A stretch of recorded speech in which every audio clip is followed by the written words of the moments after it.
여러분, 복을 쫓아가는 사람이 돼야 되겠어요? 복이 나를 쫓아오는 사람이 돼야 되겠어요? 예? 예, 그러죠. 네, 보면은요, 어떤 분들 보면은 돈을 벌겠다고 하는데 돈은 안 벌려요. 그런데 어떤 분은 돈 안 벌겠다고 하는데, 여러분, 돈 버는 방법은요, 간단해요. 돈의 마음을 안 뺏기면 돼. 돈을 따라오게 하면 돼요. 돈이 나를 따라오게. 복 받는 방법도 간단해요. 복이 나를 따라오게 하면 돼요. 네. 내가 복을 받겠다고 쫓아다녀도요, 복이 나를 안 쫓아오면은 그거 아무것도 상관이 없어요.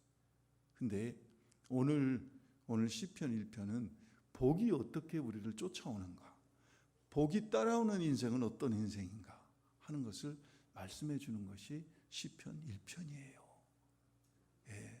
그래서 우리 수완 우리교회 여러분들은 한 분도 빠짐없이 금년도에 복이 쫓아오는 삶, 복이 쫓아오는 삶, 그런 삶을 꼭 사시기를 주의 이름으로 축원합니다. 복에는요, 구약 성경에 보면은 복에는 두 가지 복이 있어요. 첫 번째 복은요, 바라카라고 하는 복이에요. 대부분의 구약 성경에 나오는 복은 다 바라카의 베라카라고도 하고요, 바라카의 복이에요. 명사로는 바라카라고 그러고요, 동사로는 바라크라고 히브리 말로 그러는데, 그 대부분의 구약 성경에 한 415번이나 써요. 창세기에 나오는 복들은 다 바라크, 바라카 그 복이에요. 그 말은 무슨 복이냐면은 하나님 자녀만 되면은, 믿음으로 하나님 자녀만 되면은 하나님께서 주시는 복. 그러니까 여러분, 그 이야기 하기 전에 복에 대한 좀 개념을 우리가 좀 다시, 우리가 생각하는 복, 여러분이 생각하는 복은 어떤 복인가? 아까도 초대에 잠깐 말씀드렸지만 사고, 사건 나지 않고 아프지 않고, 그냥 모든 일이 잘 되는 거, 이게 복인가요? 세상에서는 그래요. 세상에서는 건강하고 돈 잘 벌리고 자식 잘 되고 오래 살고 사람들이 알아주고 그러면 복이라고 그래요. 그런데 하나님이 말씀하신 복은 그게 복이 아니에요. 성경에서 말씀하신 복은 관계에서 오는 복이에요. 관계에서. 특별히 관계도 누구하고 관계? 하나님과의 관계.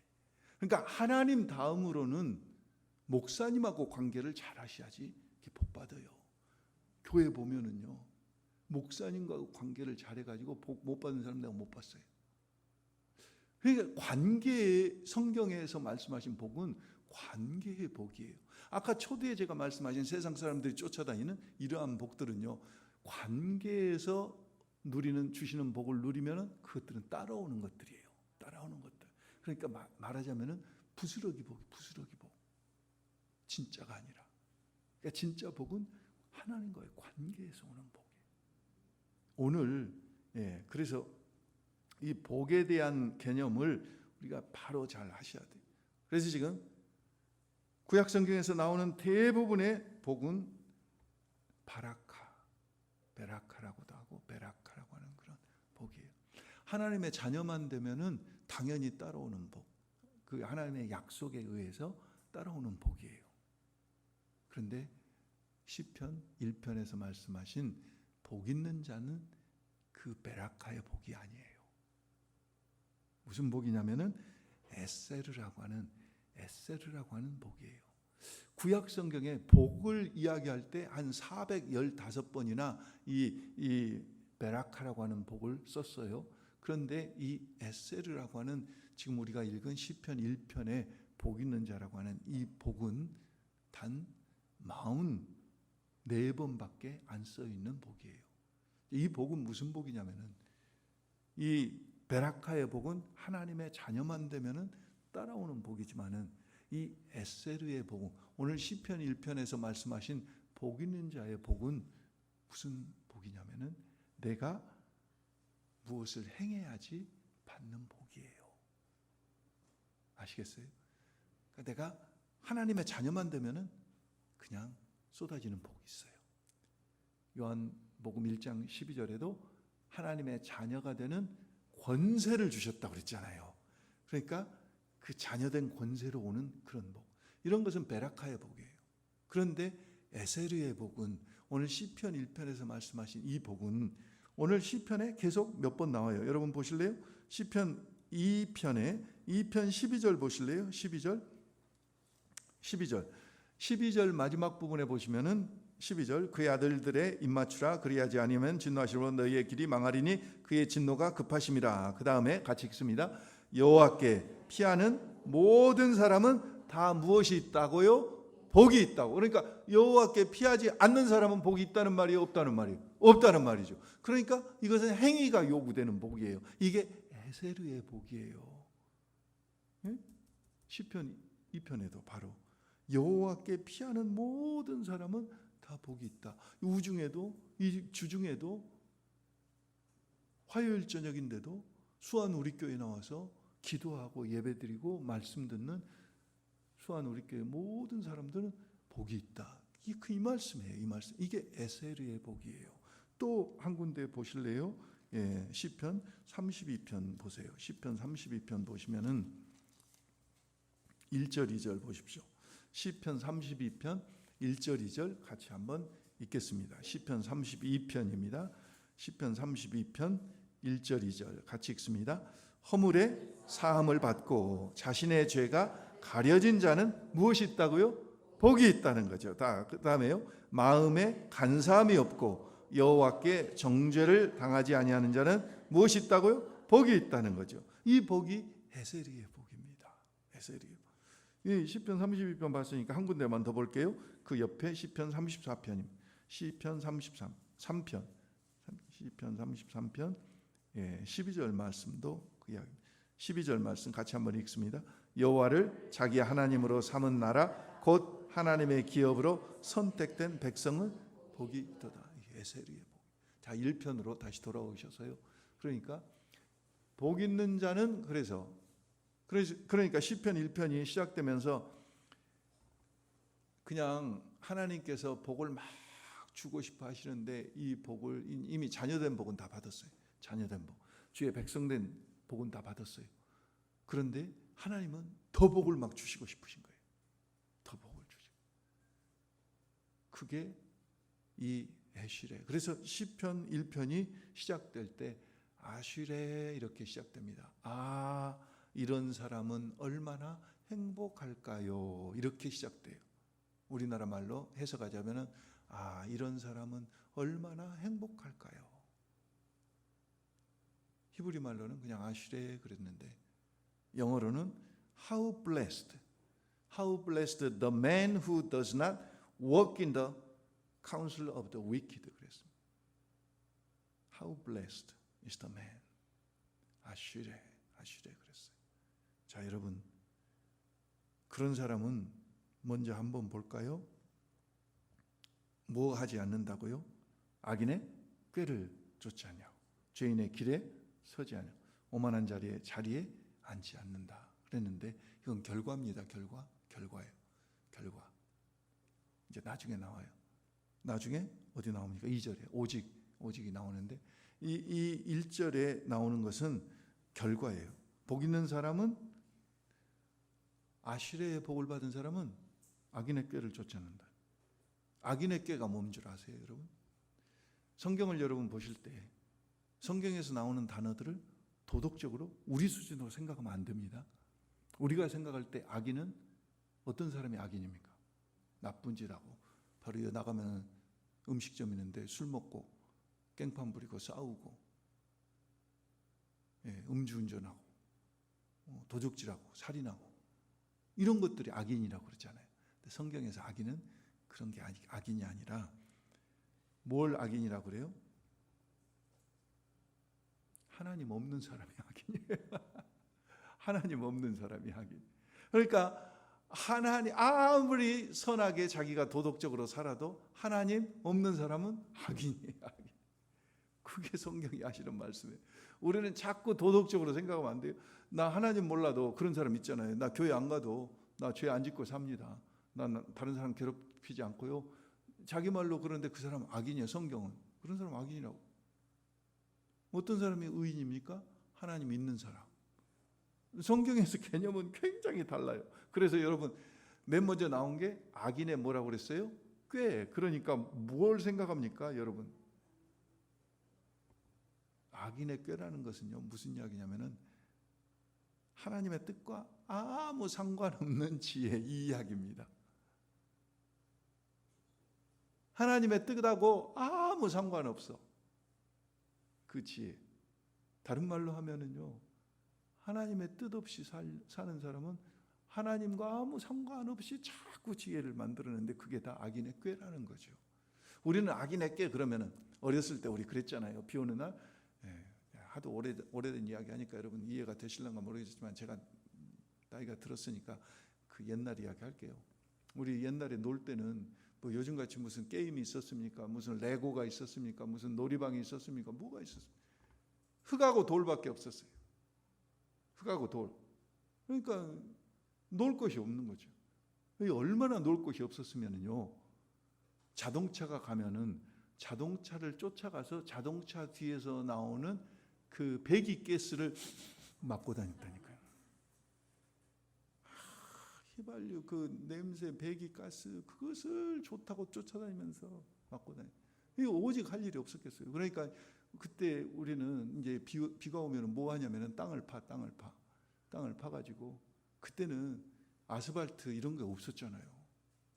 그러니까 비가 오면은 그때 아스팔트는 금남로만 돼 있었던 것 같아, 내 기억에.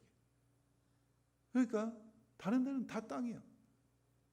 그러니까 땅을 파. 그래가지고 빗물을 거기다 막 모아요. 그래놓고 겉에는 흙으로 싹 덮어놔. 그러면 사람들이 지나가다가 탁 빠져.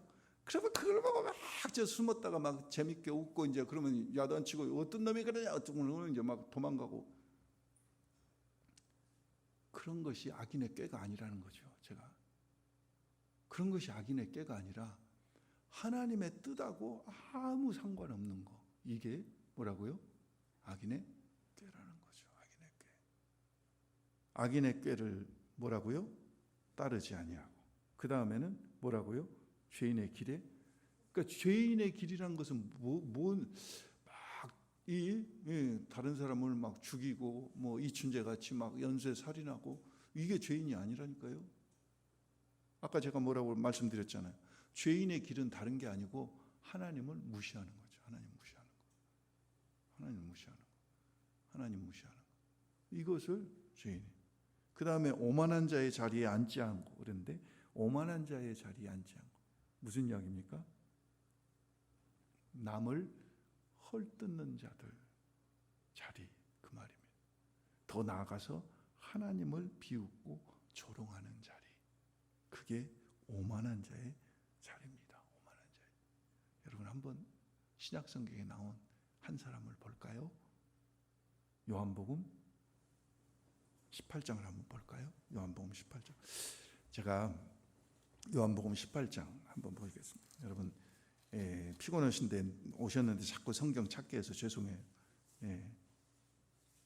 거기 요한복음 18장 15절에 보면은 시몬 베드로의 이야기가 나옵니다. 시몬 베드로.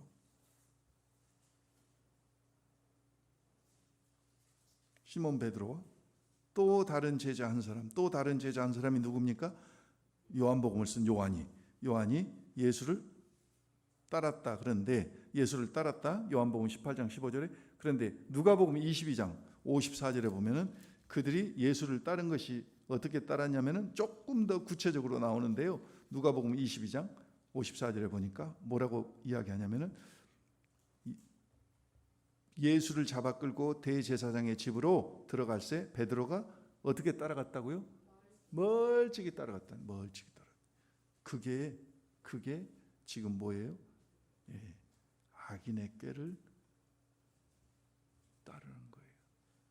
주님이 벌써 멀어지는 거, 주님이 벌써 멀어졌다. 베드로는 멀찍이 쫓아내. 주님은 이미 벌써 악인의 꾀를 따르고 있는 거예요. 멀찍이 쫓아 있다가 가다가 요한복음 18장 18절 보십시오. 요한복음 18장 18절 보니까 자, 대제사장 집 뜰에 들어갔어요. 베드로가 요한이랑. 그래가지고 요한복음 18장 18절 보십시오. 그때가 추운 고로 뭐라고요? 종과 아랫사람들이 불을 피우고 거기 서서 쬐니 베드로도 함께 뭐라고요? 서서 죄인의 길에 서 있는 거예요. 이미 죄인의 길에. 죄인의 길에. 지금 하나님을 무시하고 두려움이 드니까 나도 우리 예수 선생님과 같이 잡혀서 두려움이 드니까 이미 악인의 꾀를 따르고 멀찍이 쫓아가면서 그들과 함께 서서 죄인의 길에 이미 서 있는 거. 그 다음에 마지막으로 한 군데 더 보실까요? 누가복음 22장 55절을 보시면은요, 22장 55절을 보니까 사람들이 뜰 가운데 불을 피우고 함께 뭐라고요? 앉았는지라 베드로도 그 가운데 어쨌다고요? 앉았다. 여러분 보세요. 악인의 꾀를 따르고 오만한 자리 죄인의 길에 서고 그 다음에 세 번째는 뭐라고 그랬어요? 시편 1편에 오만한 자리에 앉지 아니한다고 그랬는데 베드로는 거기 가운데 앉았다. 가운데. 아이고 할렐루야. 오만한 자의 자리 중에서도 한 가운데 앉아있죠. 한 가운데. 그러니 조금 있다가 베드로가 어떻게 했어요? 우리 다 잘 알잖아요. 예수님을 부인하는데 그냥 부인한 게 아니라 맹세하고 부인합니다. 저주하고 부인합니다. 이런 사람이 되지 아니하고 복 있는 사람. 복 있는 사람은 이런 것 되죠. 그러니까 우리 수완 우리 교회 여러분들은 지금 이제 2절에 나오는 이거 잘하시면은 1절은 걱정할 필요가 없는 거죠. 걱정할 필요가 없어요. 악인의 꾀를 따르고 죄인의 길에 서고 오만한 자리에 앉는 거 이런 거 걱정할 필요가 없어요. 뭘 잘하면 2절에 나오잖아요. 시편 1편 2절에 뭐라고 시작됩니까? 오직 여호와의 율법을 즐거워하여 그 율법을 주야로 묵상하는. 오늘의 말씀은 그거예요. 즐거워하여 그 율법을 주야로 묵상하는 자로다. 여러분 말씀이 즐거운 사람 별로 없어요. 사실은. 근데 즐거워하려고 막 해보지. 근데 제가 딸이 둘 있는데요. 휴스턴에서 나가지고 둘 다 시집 가가지고 지금 미국에 살아요. 미국에 사는데 둘째 놈은 큐티도 잘하고 기도도 잘하는데 첫째 놈은 아빠 나는 기도는 열심히. 근데 기도는 매일 한다고 그러는데 가만히 보면은 말씀을 안 읽어요. 첫째 놈은 말씀을 안 읽어요. 근데 여러분 말씀이 사실 이게 무슨 입에 송이꿀보다 달다고 그러는데 사실 그런 사람 별로 없어요. 이 말씀이 뭐냐면요. 여러분은 말씀을 어떻게 생각하시는지 모르겠지만은 이 말씀은 다른 것이 아니라 로고스로 주신 이 말씀 우리에게 레마 이 말씀은요. 하나님 되심을 가장 잘 나타내는 게 말씀입니다. 자연도 있고요. 여러 가지 사건도 있고 역사도 있는데 이 하나님의 말씀보다 하나님을 더 정확하고 분명하게 말씀하신 것은 지금 이 세상에는 없어요. 가장.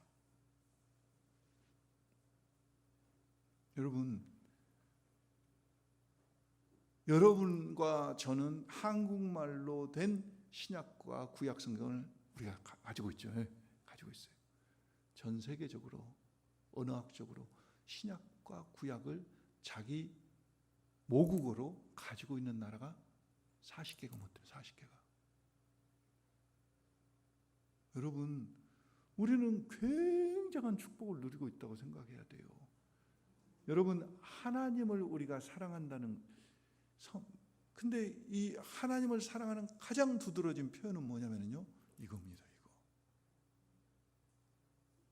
새해 초도부터 여러분들에게 제가 부담을 드리는 것 같아서 좀 죄송한데요. 여러분이 들으셔서 아실지 모르겠지만은 비셋이라고 하는 영국 여류 지질학자가 있었습니다. 지질학자가. 근데 이 비셋이라고 하는 영국 여류 지질학자가 1894년, 지금으로부터 120년 하고도 6년 전에 한국에로 와. 한국에를 일본을 거쳐가지고 한국에로 왔어요. 우리나라가 참 강산이 수려하고 아름다운데 특별히 우리나라는 강들이 많아서 너무 축복을 많이 받았어요. 영산강, 금강, 낙동강, 한강, 대동강, 압록강, 두만 강들이 많잖아요. 근데 특별히 이 대도시에 큰 강이 있는 것은 굉장한 기이한 일입니다. 유럽에 여러분들 가보시면 유럽에 있는 강들 한강같이 그렇게 강폭이 넓고 수량이 많고 이런 강은 굉장히 드물어요. 그런데 지금부터 126년 전에 영국 여류학자가 여자 지질학자가 비셋이 한국을 왔는데, 여러분 126년 전에 우리나라 어떠했을까 상상이 되시잖아요. 네, 상상이 되시잖아요. 얼마나 불결하고 얼마나 못 살았고 얼마나 모든 것이. 그러니까 이제 강을 따라서 제물포로 와가지고 마포 서강으로 한강 따라서 와가지고 지금의 송파로 와가지고 그 다음에 이제 미사리를 지나가지고 한강 줄기를 따라가지고 무려 1894년부터 4년간 한국을 돌아다녔어요. 그러면서 이제 비셋 그 여류 학자가 그 글을 남겼는데 너무 이상하다. 너무 이상해. 일본을 거쳐왔잖아요. 뭐가 이상하냐면은 일본은 가니까 사람들이 문물은 받아들여. 다른 말로 하면은 자기들이 좋다고 하는 건 쏙 받아들여. 근데 성경을 주면 안 받아들여. 근데 한국을 와가지고 지금으로 말하면 가평, 양평, 북한강, 남한강, 한강 줄기를 그래가지고 따라다니면서 이 영국 여자분이 뭐 희한한 거, 뭐 과학적인 거 이런 거 이제 우리나라 그때 너무 뒤졌으니까 이야기를 해주면은 사람들은 관심이 없대. 일본 사람들은 눈이 번쩍 떠가지고 그 문물을 다 받아들이는데 한국 사람들은 이 과학적인 건 뭐 이야기하면 관심이 없대. 근데 희한하게 성경을 주니까 한국 사람들은 눈이 번쩍 떠가지고 성경은 받더라고. 126년 전에 비셋 그 영국 지질학자가 그걸 기록에 남겼어요. 일본은 문물은 받아들이고 하나님 말씀은 안 받아. 조선은 문물은 거부하고 하나님 말씀 받아. 너무 이상하다. 4년 동안 한국을 여행한 결과 그 결론을 내렸어요. 이제 제가 결론을 내릴게요. 비셋 그 여류 지질학자는 그렇게 이야기했는데, 제가 이번 주간에 여러 가지 책들을 보다가 통계를 보다가 미국에서 발행되는 여러 가지 통계 수치를 보다가 우리나라 2019년 국민소득이 얼마인 줄 아세요? 국내에서는 지금 32,000불 정도 생각합니다. 근데 그 통계가 정확하지 않아요. 미국의 CIA나 미국이나 유엔에서 잡은 통계는 한국은 39,500불입니다. 이미 4만 불이 다 됐습니다. 우리나라가 굉장한 나라 여러분. 1인당 국민소득이 놀라지도 않으셔. 놀라지도 않으셔. 그런데 제가 궁금하잖아요. 네. 그래서 이제 일본을 봤어요. 일본을. 우리나라는 39,500불. 2019년 우리나라 국민소득이. 일본을 딱 보니까 일본은 42,900불. 우리나라하고 3,500불 차이가 있어요. 여러분, 일본이 작년에 아베가 왜 저렇게 극우로 가가지고 우리나라 수출을 규제하고 그런 줄 아세요? 제가 일본을 싫어하고 일본 안 갔어요. 그런데 아베가 그러고 난 다음부터는 제가 그 속셈을 아니까 일본을 자주 가요. 다음 주에도 제가 일본을 또 가는데,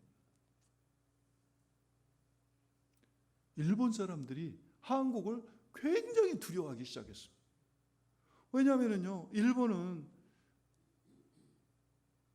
한 번 3만 불 국민소득 3만 불대에 진입하고 나서 거의 성장이 없이 30년을 흘러갔어요. 그런데 한국은 굉장하게 가파르게, 그리고 이 수용성이요. 일본 사람들은 굉장히 수용성이 없습니다. 틀이 딱 시스템화 돼가지고요. 뭘 하나 받아들이는데 쉽지 않아요. 그런데 한국 사람들은 좋은 거라면 다 받아들여요. 우리 배용수 목사님 여기저기 기도하시고 왔다 갔다 하시고 좋은 거 있으면 다 수용하죠. 교인들에게 어떻게든지 막 나눠주고 가르쳐주고 전하고. 우리나라 기업인들 보세요. 수용성이 굉장히. 그래서 한국 기업들이 지금 세계 이걸 보고요. 일본이 충격을, 아베가 충격받은 게 아니라 일본 사람들이, 제가 가서 만나서 이야기를 들어봤어요. 일본 사람들이 충격받은 게 뭐냐면은 소니가 무너지고 삼성이 세계적인 기업으로 뜰 때 이미 일본은 엄청난 충격을 받아버렸어요. 126년 지났습니다. 하나님 말씀을 받아들인 나라와 문물을 받아들이고 세상 문명을 받아들이고 하나님 말씀을 거부한 나라, 그 차이를 제가 지금 말씀드리는 겁니다, 여러분. 우선 당장은 눈에 큰 변화가 없을지 모르지만은요, 조금만 지나 보십시오. 조금만. 하나님의 말씀을 즐거워하여 그 율법을 주야로 묵상하는 자하고 아무것도 하지 않고 세상 쫓아다니면서 그냥 빠른 길, 세상 좋은 길 쫓아다니는. 저는요, 우리나라가, 일본이 우리나라 이제 못 따라올 날이 얼마 멀지 않았어요. 여러분, 일본이 수출 규제하는 것은 굉장히 큰 실수였습니다. 보세요. 우리가 무슨 지장받은 거 있습니까? 그때 규제 발표를 했을 때 우리나라는 그 내막을 아무도 몰랐습니다. 이게 앞으로 어떻게 될지 겁만 먹었어요. 일본이 공급한 핵심 부품을 우리에게 수출 안 한다니까 겁만 먹었어요. 그런데 하나도 겁먹을 일이 아닌 것을 한 사람이 알고 있었어요. 여러분이 들어보셔서 아실지 모르겠지만 양양자 집사님이라고 하는 삼성전자에서 임원까지, 광주에서 여상고 나와가지고 삼성전자에서 임원까지 된 양양자 씨가 그 내막을 잘 아는. 우리 겁먹을 별 저것들 아무것도 없는 것들이 지금 큰 소리 치고 있다. 그것을 국민들이 하도 불안해하니까 중앙일보 기자를 불러다가 충주에서 한나절 쭉 설명을 해줬어요. 중앙일보 기자가 중앙일보에 대해서 특필을 했어요. 청와대에서 그것을 봤어요. 그래가지고 문재인 대통령이 양양자 씨를 오라고 그래, 청와대로. 이거 좀 설명. 우리나라 정부 공무원들이나 기업체에서 어떻게 대처할 방안을 모르는 거예요. 그런데 우리 양양자 집사님이 그 내막을 잘 아니까 문재인 대통령 오라고 그래. 그래서 가서 설명을 해드렸대요. 몇 시간. 간략하게 하여간 핵심적인 것만 문재인 대통령한테 설명을 해드렸대. 그 다음에 문재인 대통령이 나와가지고 큰 소리 빵 친 거예요. 큰 소리 빵 친. 지금요, 일본은 우리 못 따라옵니다. 그러니까 우리가 일본을 불쌍히 여겨야 돼요. 영적으로도 그렇고 경제적으로도 그렇고. 무슨 차이입니까? 하나님의 말씀을 아는 사람과 하나님의 말씀이 없는 사람. 의인과 악인의 차이예요. 세상적으로는 일본 사람들에게 우리가 배울 게 많습니다. 그 사람들은 남에게 피해를 안 주고 정말 깨끗하고 검소하고 조용하고, 우리는 시끄럽고 요란하고 복잡하고. 그런데 하나님의 말씀이 있는 것과 없는 것은 세상적인 거다고. 저도 성품적으로는 일본 사람 성품을 더 좋아해요. 시끄러운 거 싫어하고요, 조용한 거 싫어. 다른 사람 청소 깨끗이 하는 거 좋아하고. 아침에 일어나서 일본 거리를 걸어보십시오. 사람들마다 다 나와요. 우리는 그것을 운동으로 하고 사그라져 버려요. 여러분, 옛날 우리 박정희 대통령 때 새마을 운동, 새벽 종이 울렸네 뭐 이거 노래 부르면서 아침 맨날 마당 쓸었어. 요즘 집 앞에 쓰는 사람 누가 있습니까? 한 사람도 없어요. 근데 일본 사람들은 지금도 집 앞을 쓸어요. 아침에 일어나서 나가서 보면은. 그런 거 굉장히 배울 점이 많은데요. 그럼에도 불구하고 불쌍하게도 그들에게는 하나님 말씀이 없고, 우리는 좀 그런 점이 있어요. 우리끼리 이야기지만 하여간 그런 게 있는데, 그럼에도 불구하고 우리에게는 하나님의 말씀이 있는 거예요. 그러니까 이게 오늘 하나님, 잘못 되려고 해도 잘못 될 수가 없어요. 3절에 보세요. 시냇가에 심은 나무가 어쩐다고요? 철을 따라 과일을 맺어. 이게 이야기 조금 이따 하고요. 시간이 많이 갔으니까 제가 제 이야기만 잠깐 하고, 제가 굉장히 열등감이 많았던 사람이었습니다. 열등감이. 학교를 서울로 못 가니까. 저는 이 전남대학을 나왔거든요. 전남대학도 좋은 대학인데 그 당시 왜 그렇게 방학 때 되면은 서울로 갔던 친구들은 스카이 배지 달고 딱 내려오잖아요. 꼴 보기 싫어서 저는 절로 들어가 버려요. 절로 들어가 버려요.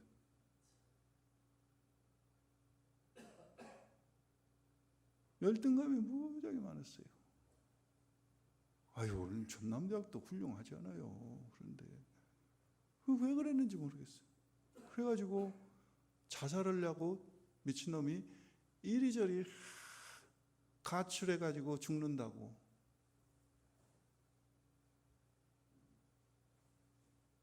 그러니 부모님은 얼마나 속이 썩었겠어요. 근데 다 싫은 거예요. 다 싫어. 세상 살맛도 없고 술을 먹어봐도 안 되고 이걸 해봐도 안 되고 인생의 의미를 못 찾는 거죠. 내가 누구인지를 모르니까. 내가 누구인지를 모르니까.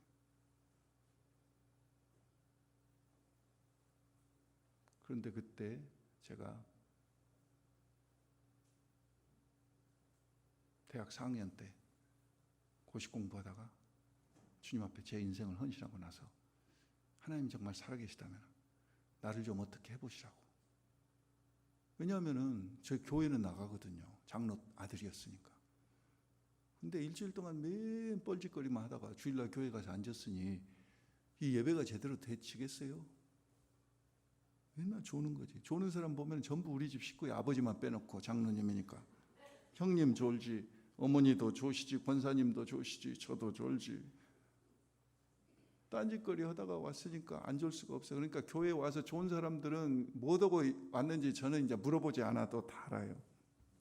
이야기할 것도 없어요. 그러면서 제가 하나님을 건방지게 하나님 앞에 하나님이 살아계시다면 나를 정말 사랑하신다며 하나님 사랑하신다며 그럼 사랑하신다는 증거를 좀 대봐. 내가 2년 시간 드릴게. 하나님 앞에 큰일 날 소리를 제가 하면서 하나님 앞에 내가 2년 드린다고? 아이고 꼴값 떨었어요 제가. 근데 2년 동안 뭔 일이 일어날게요? 하나도 아무 일도 안 일어나요. 하나님이 아쉬워가지고 이놈아 내가 그래 너 사랑한다 이런 거 하나도 2년 동안 내가 이제 2년이 딱 차서 하나님 앞에 하나님 그런데도 하나님이 살아계신 것은 부인할 길이 없는 거야.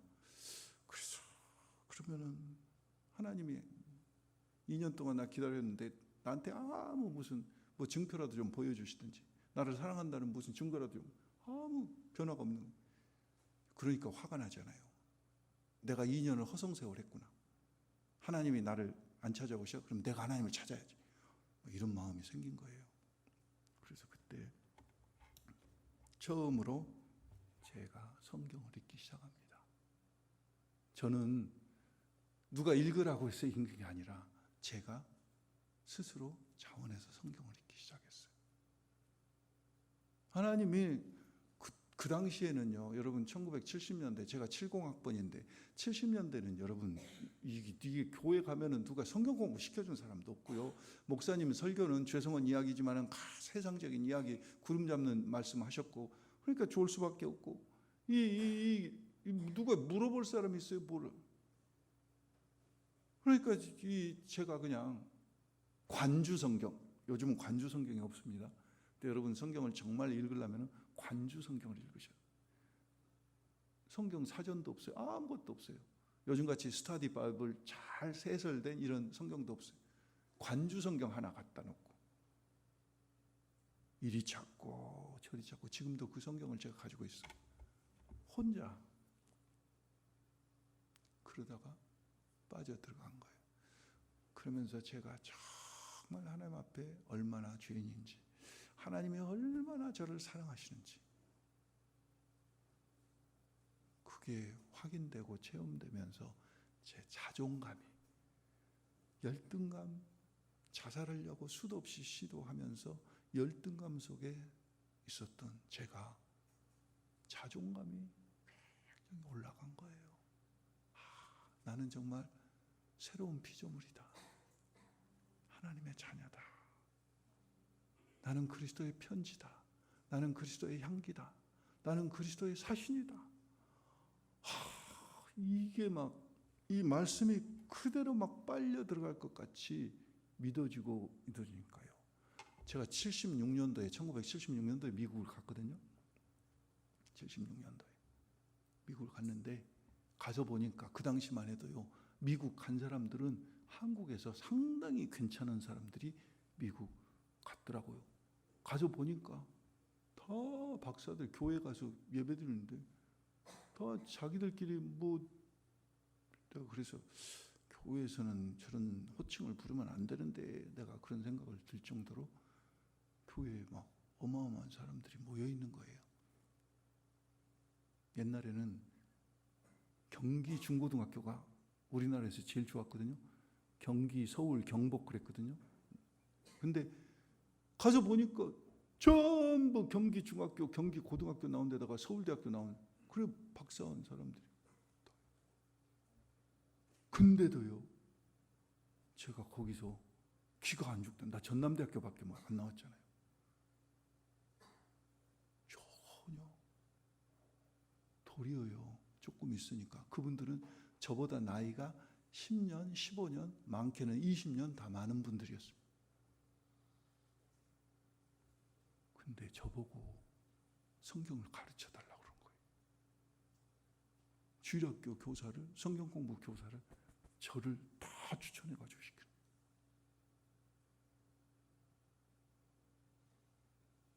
제가요, 지금도 못났고 그때도 부족하고, 그런데 하나님 말씀을 읽으면서 제 자존감이 회복되고요, 제 정체성이 미국이나 여기나, 지금 위기는 무엇의 위기인 줄 아세요?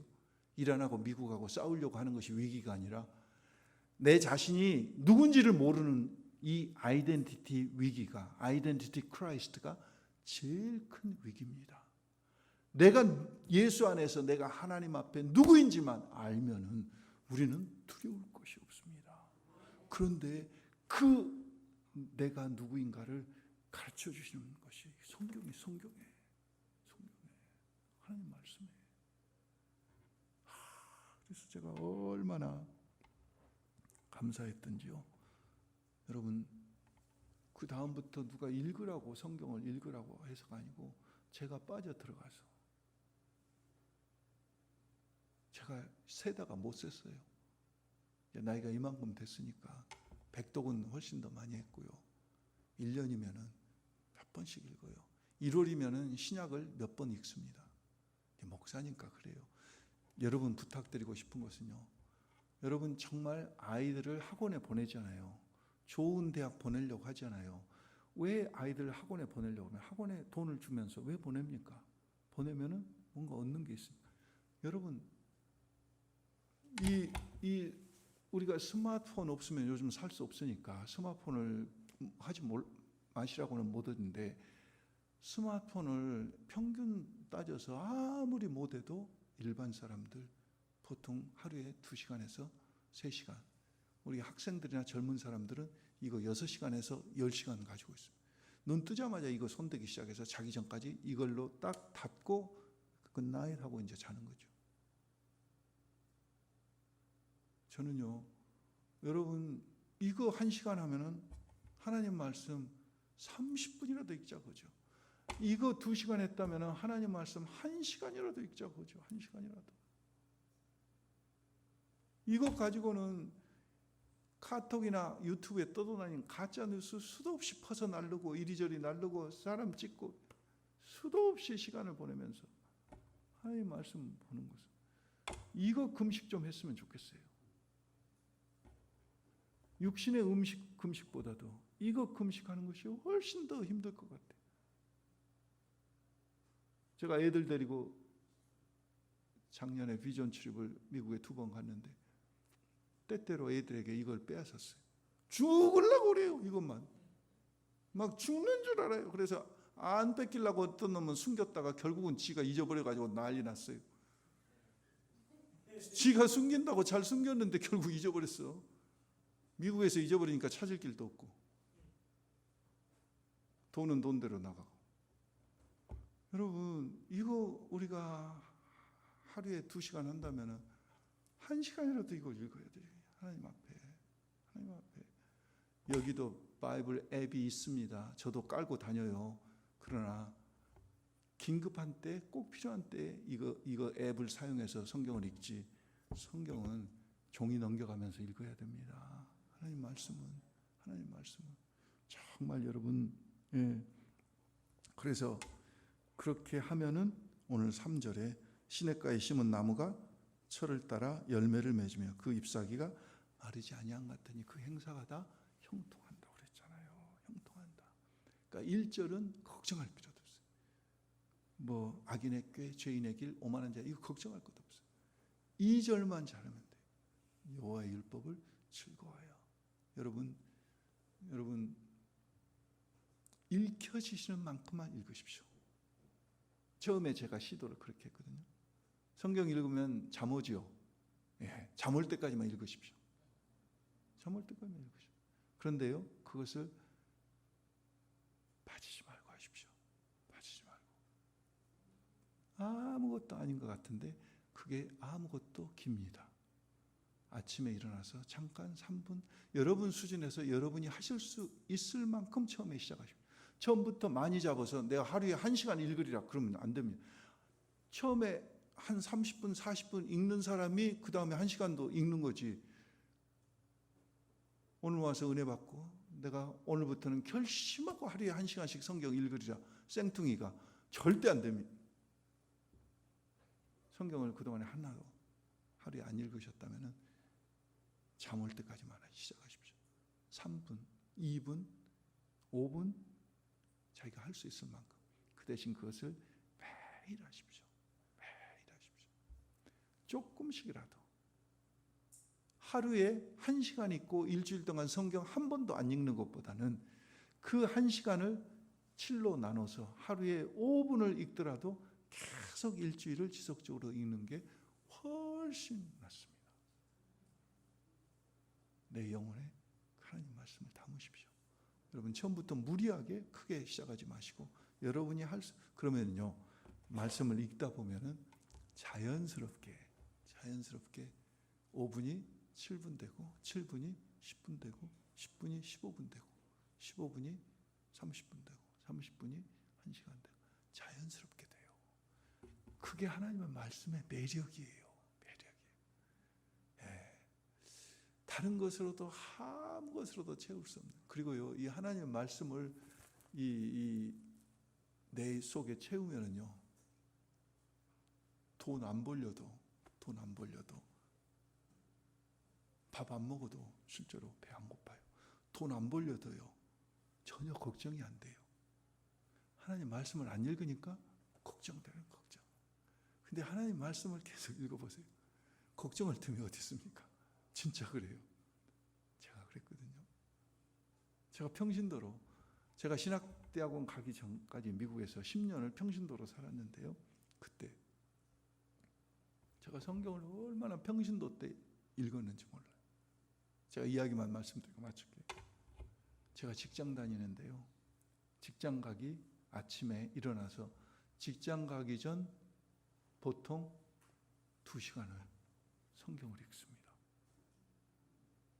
그리고 직장에 가서 점심시간에 점심을 얼른 먹고 나서 혼자 차 속에 와서 다시 성경을 30분에서 40분 읽습니다. 퇴근하면 집에 와서 밥 먹기 전에, 저녁 밥 먹기 전에 2시간 정도 성경을 읽습니다. 밥 먹고 나면 잠자기 전에 다시 3시간에서 4시간 정도 그렇게 성경을 읽었더니 하루에 8시간에서 10시간 성경을 읽게 되더라고요. 그런 생활을 제가 평신도 때 1년, 2년, 3년, 4년, 5년 했어요. 집중해서 읽었습니다. 그렇게 읽으니까요, 다른 것을 읽을 수가 없어요. 시시해요. 읽혀지지가 않아요. 제가 다른 책을 굉장히 좋아하거든요. 지금도 신앙서적보다는 세상적인 책을 많이 읽는데 그런 책들이 시시해서 읽지를 못하겠어요. 하나님 말씀에 빠지니까. 여러분들도 다 그러실 수 있습니다. 그런데 처음부터 그렇게 안 되거든요. 그러니까 처음에는 3분 자기가 하실 수 있을 만큼 전혀 죄책감 갖지 마세요. 그러나 말씀의 우선순위는 꼭 두세요. 하나님께서 다윗을 사랑하신 이유는 뭔 줄 아세요? 여러 가지 이유가 있지만은 그 중에 다윗이 하나님과의 그 교제를 가장 우선으로 생각했어요. 그래서 늘 수금을 타면서 찬양하고 하나님을 높이면서 그 하나님의 말씀을 묵상하는 것을 좋아했어요. 그래서 다윗의 고백이 바로 이 시편 1편 아닙니까? 자기가 하나님을 이미 다 체험해 봤어요. 하나님이 어떻게 복을 주시는가, 무엇이 하나님을 기쁘시게 하는가, 그것을 다 체험해 봤어요. 그래서 시편 150편 중에서 맨 처음 다윗은 이 고백을 하지 않고는 견딜 수가 없어서 이 에세르의 복을, 여러분 베라카의 복만 누리지 마시고 이 에세르의 복을 좀 누리십시오 하는 것이 시편 1편이에요. 할렐루야. 여러분 예레미야서 마지막 17장, 예레미야서 17장 7절 8절 말씀 있고 이제 말씀을 마치겠습니다. 예레미야서 17장입니다. 예레미야서 17장 7절 8절 말씀입니다. 예레미야서 17장 구약성경 1077면에 있습니다. 1077면에 예레미야서 17장입니다. 17장 7절 8절 2절 말씀 같이 한번 읽겠습니다. 다 찾으셨어요? 네. 7절 8절 2절만 같이 읽겠습니다. 그러나 무릇 여호와를 의지하며 여호와를 의뢰하는 그 사람은 복을 받을 것이라. 그는 물가에 심어진 나무가 그 뿌리를 강변에 뻗치고 더위가 올지라도 두려워하지 아니하며 그 입이 청청하며 가무는 해에도 걱정이 없고 결실이 그치지 아니함 같으리라. 아멘. 사랑하는 여러분, 우리 수안 우리 교회 성도 한 사람 한 사람 복을 쫓아가는 사람이 아니라 복이 쫓아오는 사람. 그래서 하나님의 말씀을 주야로 기뻐하고 묵상함으로 복이 쫓아오는, 그래서 하나님이 막 쫓아오면서 우리에게 막 뭘 넣어주시려고 하는, 그래서 어떤 한 해보다도 2020 이제 어나더 10년이 시작되는 전환점이 되는 한 해 아닙니까? 꼭 하나님의 말씀 자신감 있게 당당하게 건강한 자존감을 가지고 내가 누구인가를 분명히 확신하면서 주시는 복을 마음껏 누리는 귀한 여러분들 되시기를 주의 이름으로 축원합니다. 기도하겠습니다. 살아계신 아버지 하나님, 6년 전에 우리 배웅수 목사님 네 분과 여러 귀한 분들을 세우셔서 이 수안지구에 수안 우리 교회를 허락하시고 만세 전부터 예비하신 하나님의 놀라운 섭리를 이 교회를 통하여 지금까지 이루게 하심을 할렐루야 감사를 드립니다. 아버지 하나님, 정말 천하보다도 더 귀한 한 영혼 한 영혼들을 이곳에 보내주셔서 이 귀한 분들 주중이요 우중에도 이 밤에 함께 나와 말씀을 사모하며 주님을 사모하며 사랑하여 귀한 새벽 제단으로 또 이렇게 신년을 시작하는 귀한 무릎들을 하나님이 기억하여 주시옵소서. 저들의 아버지 하나님 사랑을 축복하여 주시옵소서. 아버지 하나님, 정말 주의 말씀을 즐거워하여 그 주의 말씀을 주야로 묵상하는 축복된 사람들 되게 하셔서 아세리의 축복이 바라크의 축복으로 만족하지 않고 아세리의 축복이 따라오는 그런 축복을 누리는 복된 성도들 다 되게 하시옵소서. 교회를 섬기시는 여러 운영위원들과 또 중진들, 또 봉사로 섬기시는 여러 연주자들, 또 자녀들을 돌보는 여러 사역자들, 교사들, 하나님께서 일일이 기억하시고 위로하시고 새 힘을 더하여 주시옵소서. 수안 우리 교회에 하나님의 부흥을 허락하셔서 하나님의 기쁨이 되어 하나님의 영광이 되는 복된 교회로 역사하실 줄 믿습니다. 배영수 목사님을 특별히 하나님은 사랑하셔서 영육간에 강건하게 하시고 지혜의 영과 계시의 영으로 늘 충만하게 하시며 말씀으로 충만하게 하시고 사랑으로 은혜로 충만한 귀한 목사님으로 복의 복을 더하여 주시옵소서. 예수님의 이름으로 간절히 기도드렸사옵나이다. 아멘.